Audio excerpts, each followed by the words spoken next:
Good morning, Unity Kids. Morning for me.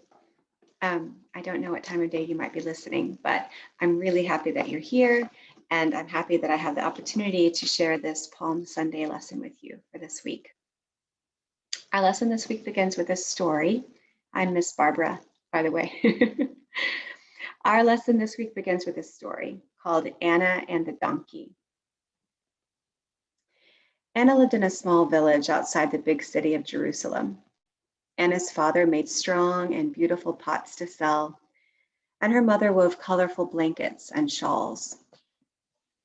Sometimes they went into Jerusalem to sell their work, but usually they set up shop by the road that led into the city. There were always people traveling on the road, and business was good.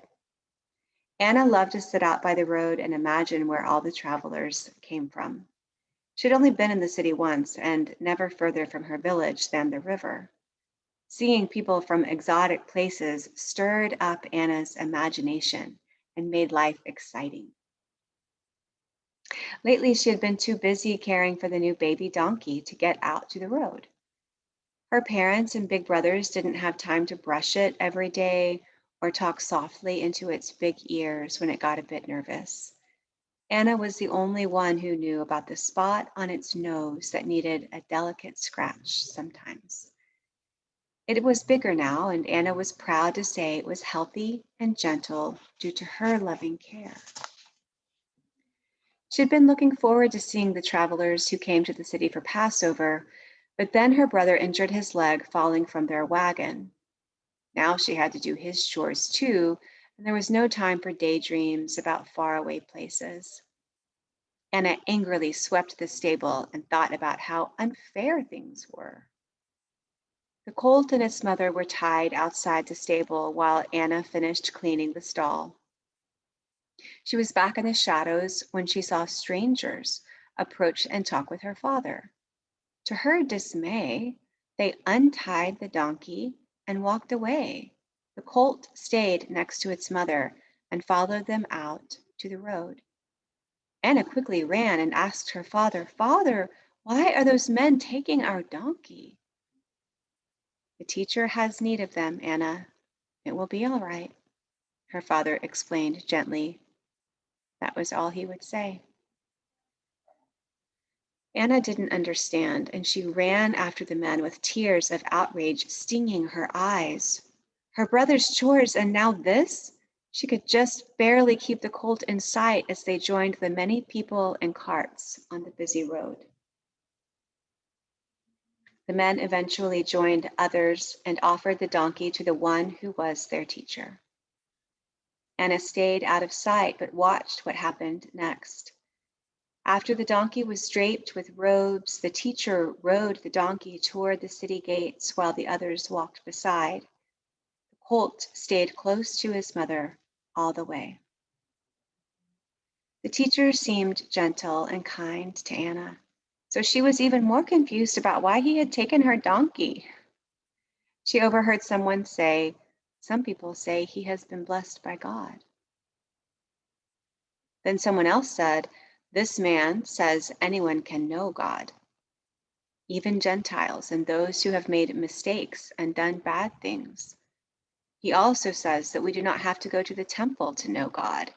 Can you believe that? I've heard that the priests are very angry with him." Anna was thinking about why the teacher would go into the city where the priests were angry with him when she noticed the crowds were getting larger and many people seemed to be shouting and singing. They were laying palm branches on the road and saying, "Hosanna." They seemed to be celebrating, but she wasn't sure what or why. She felt her heart beat faster and she almost shouted too, but she didn't want the men to know that she was following the colt. She moved along the she moved along with the crowds through the city gates and fought to stay near the colt. The teacher then stopped and got off the donkey. The people were still calling and waving branches in the air. Anna was surprised to see the teacher look into the donkey's eyes and say something only the beast could have heard. She was even more surprised to see him to see him stroke the little donkey and tenderly scratch the special spot that only Anna knew about. He looked through the crowds in her direction before walking into the city with his friends. Anna quickly ran to the donkey and grabbed the rope. The colt nuzzled her side, grateful to see and smell someone familiar. She was almost hoping the teacher would come back, but she turned the donkeys around and started the long walk home before he could return for the animals. She got home late in the evening, exhausted and hungry. Anna put the donkeys in their stalls and was going to her comfortable bed when the teacher's face came into her mind. Somehow she knew he wouldn't head for bed when there was work to do. So Anna made sure her brother's chores were all done, and she drew water from the well for her mother. Her heart was happy when she went inside. So we have a few discussion questions here. Why do you think Jesus went into the city even though the priests were angry? Did you even know that teacher in the story was Jesus? So it was Jesus. That story was about Jesus and about Anna. So people were angry. I mean, the priests were angry with him, right? They were angry with him because he was spreading a message that was different from the message that the priests were used to teaching, that anybody could know God, even if they had made mistakes, that you didn't have to only be in a temple in order to know God. And that had made some people angry, a lot of people angry. And he went anyway. Why do you think? Why do you think he went anyway? My idea is maybe he went anyway because he had an important message to share. He wanted to share with us that each and every one of us, no matter what, can know God wherever we are, whatever our life is like, whatever mistakes we might have made.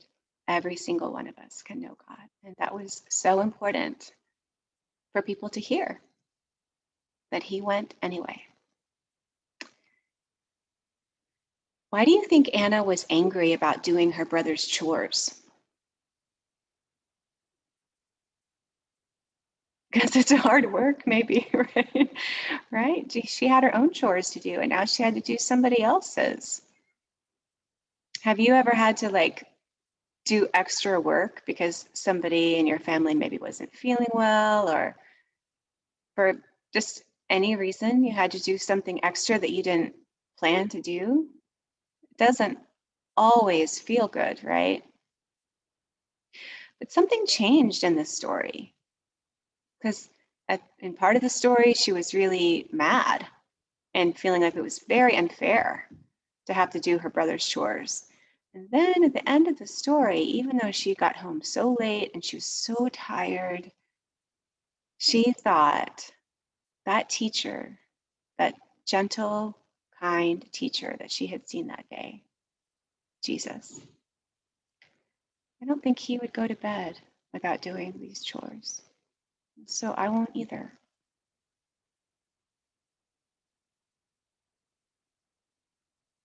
And it says her heart was happy when she went inside. So even though she lost some sleep, she really wanted to sleep. She was tired. She went the extra mile. She made the extra effort to go do something that would be helpful to the family, to her family, to draw water from the well for her mother, to do the chores that were her brother's to do normally. And her heart felt happy for it. And that's really what our affirmation today is about. I find my true self when I put others first. And that, I think, is also the last question here is, have you ever taken care of a young animal? I will say in my family, we recently got a new dog, and we are all learning that it is a lot of work to take care of an animal. And that gentleness that Anna showed towards that colt, it takes that patience and gentleness and kindness that she showed. That's not always easy. If you're tired, if you have other things you rather be doing, that's hard. Sometimes it's hard to do, but it's also, can be very rewarding because there's so much love. There's so much love that we can show to animals and to others, and that they can show back to us. So couple of extra things. That word Hosanna that we came across, I wanted to, the lesson had something really nice to share about that word. So here's what it is. The word Hosanna probably came from different words in the Hebrew and Greek language. The Hebrew phrase is found in only one place in the whole Old Testament of the Bible, Psalm 118:25, where it means, save, please. It is a cry to God for help. Hoshiana. And over the centuries, the phrase Hoshiana stopped being a cry for help in the ordinary language of the Jews. Instead, it became a shout of hope and exultation. Later, it was used by people when Jesus came into Jerusalem. It meant they were happy and praising God and excited because they believed that Jesus would free them from their troubles. Was very difficult for the Jewish people to live and practice their faith during that time because of the Romans who were in control. Therefore, they were full of hope and joy to see Jesus come, even when the priests did not want him there. Hosanna. So let's close out our lesson with just a little bit of quiet time to reflect. So sit quietly and close your eyes if that feels comfortable for you. You can leave them open if you prefer, but let's use our minds to practice this visualization. Pay attention to your breathing. As you relax, your breath will become quieter and slower. Imagine a warm, bright light inside you that grows and fills every part of your body. Then imagine that the light shines all around your body too, until you are sitting in the center of a warm, lovely light. Every time you help someone, whether a person or an animal, and you put your needs aside for them, that light within you gets stronger and brighter.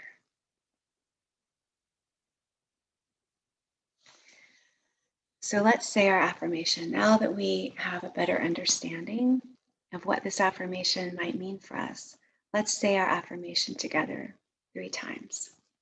As soon as I find it. Here it is. Okay. I find my true self when I put others first.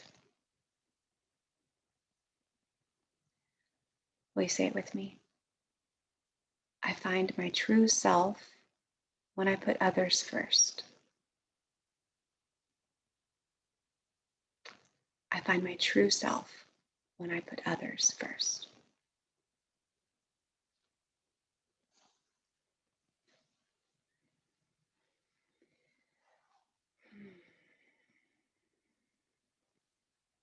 I hope this message finds you doing well. I hope that you are enjoying the spring weather and all the blooming that's happening, There's just so much beauty in nature right now, always, but especially right now. So I hope that you're able to enjoy it. I hope that you know that your Sunday school teachers love you and miss you and think of you often. And let's end with our prayer for protection, okay? The light of God surrounds us. The love of God enfolds us. The power of God protects us. And the presence of God watches over us. Wherever we are, God is. And all is well. And finally, we love you. We bless you.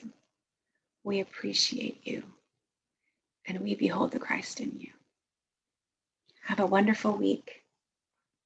I will see you next time.